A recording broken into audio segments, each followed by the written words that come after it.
Suspension trainer squat reverse lunge is a combo move that blends a supported squat with a reverse lunge using the suspension trainer for balance and stability. It challenges both lower body strength and coordination while engaging your core.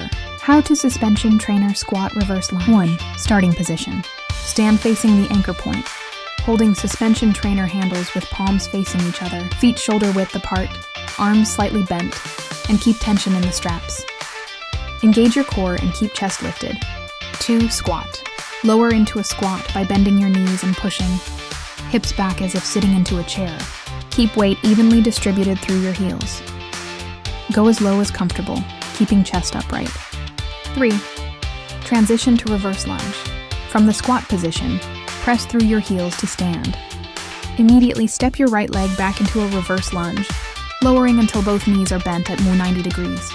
Keep your front knee stacked over your ankle. 4. Return. Drive through the front heel to return to standing.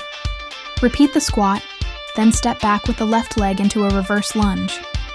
Continue alternating sides. 5. Breathing. Inhale as you lower into the squat and lunge. Exhale as you push back to standing. Thanks for watching.